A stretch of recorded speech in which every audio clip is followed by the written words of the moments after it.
Quando a gente fala sobre gestão de mudança, você tem um trabalho muito forte, que é o trabalho de fazer um alinhamento entre a dimensão financeira com a dimensão estratégica, com a dimensão de gestão de pessoas. Então, via de regra, o que a gente consegue dentro das organizações é ter uma clareza muito grande da dimensão financeira, o que não é tão claro para as pessoas também depois, a dimensão estratégica e principalmente o comportamento humano, ou seja, fazer com que as pessoas se engajem, tenham interesse em poder produzir a mudança. E por mais que a gente crie aspectos técnicos e estratégicos para lidar com isso, o que a gente tem no dia a dia, no processo de fusão, no processo de mudança, é literalmente uma guerra de nervos entre os bons talentos ou aqueles que conseguem olhar para o mercado, conseguem olhar para fora e perceber a importância da mudança ou a necessidade da mudança como uma alavanca de crescimento, como uma alavanca de construção de novas oportunidades, e você tem do outro lado aqueles que não conseguem olhar para fora, que de uma certa forma olham apenas para o seu umbigo ou para o seu ego e que querem efetivamente que a mudança não aconteça, porque ele está ali num status quo onde ele se alimenta do normal, onde se alimenta do comum. O gestor e a área de RH tem uma necessidade muito grande de conseguir clarificar esta guerra. Como é que ela consegue clarificar esta guerra que está ali velada, né? Então a gente tem 3 questões que a gente considera muito importante. Você, número 1, poder clarificar ao máximo a estratégia. E quando a gente fala em clarificar a estratégia, a gente também está falando sobre comunicar de forma intensa e frequente a estratégia. O Kaplan, que é o autor do BSC, ele sempre dizia que o sucesso de uma mudança vem da nossa capacidade de comunicar 7 vezes de 7 formas diferentes.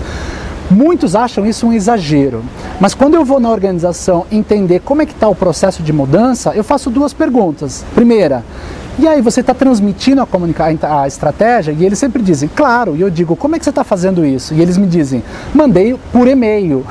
Então, assim, talvez 7 vezes de 7 formas diferenciadas, talvez seja um exagero. Mas uma única vez, num único modelo, é muito carente. E aí você percebe a dificuldade das pessoas de entender a estratégia. Então, clarifique a estratégia. Número 2, aquilo que é intangível também. Crie os critérios que vão definir a cultura vigente no processo de mudança.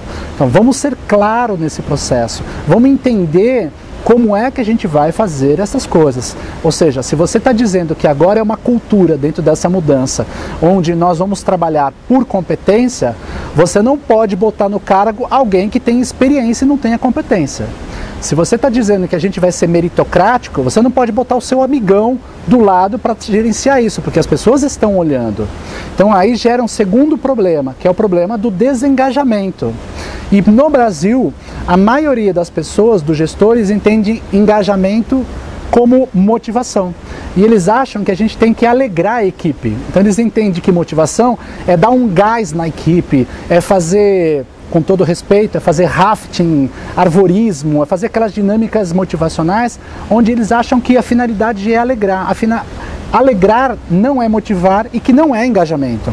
Quando você produz o verdadeiro engajamento, vem da capacidade da empresa e da capacidade do gestor de criar procedimentos justos dentro da organização. Se você definiu 2 ou 3 critérios importantes, vamos fazer cumprir esses critérios, e esses critérios precisam servir para todo mundo, não só para a fábrica, e não servir para os gestores, não servir para a diretoria. É aí que você cria o engajamento.